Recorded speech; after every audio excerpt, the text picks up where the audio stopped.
What is speculative realism? It's a new movement emerging in philosophy. It basically emerged in 2007 at an event in Goldsmiths College in London. So super fresh. This is extremely current philosophy.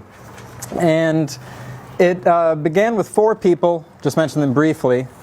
Quentin Meillassoux, who wrote Après la finitude and After finitude, and coined the term correlationism.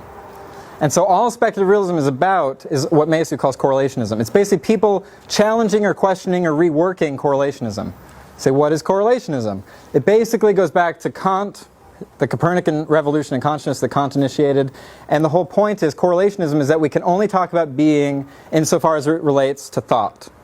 So that thought relates to being relates to thought, and that's all we can talk about. So that means that we can't talk about being aside from thought. We can't talk about things in themselves without first talking about human consciousness or something like that. And Meillassoux doesn't have a problem with the correlate, he has a problem with the finitude of the correlate. So that he sort of infinitizes it, and so that we can talk about things in themselves still through our consciousness, but in a way that sort of absolutizes it so we can know them. Still through consciousness, but we can know them. The other people in speculative realism don't like the correlate at all. They say, I can talk about things without going through the human. So there's three of those, really briefly. The one you've already heard a lot about is Graham Harman, who uses a lot of Bruno Latour, a lot of Heidegger, and his philosophy is object-oriented philosophy. We can talk about things in themselves, and they're objects. They're both in infinite relations with other things and infinitely withdrawn and totally inaccessible. Then we have Brassier, who's basically a nihilist, but the coolest nihilist ever, transcendental nihilism. I try and plug that because I know nihilism generally doesn't have a good reputation.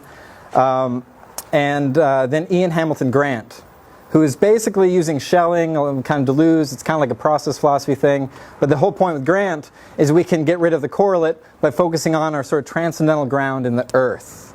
And so we're going to hear more about that from Matt. So the basic point here is that we can do realism because we can talk about things in themselves. And we're speculative because we're bringing back metaphysics after a few centuries of people being totally anti-metaphysics. Either because they're being very scientistic and they don't want metaphysics, or because they just want to focus on language games instead of metaphysics, or because they just want to do critical theory and analyze structures of domination instead of doing metaphysics.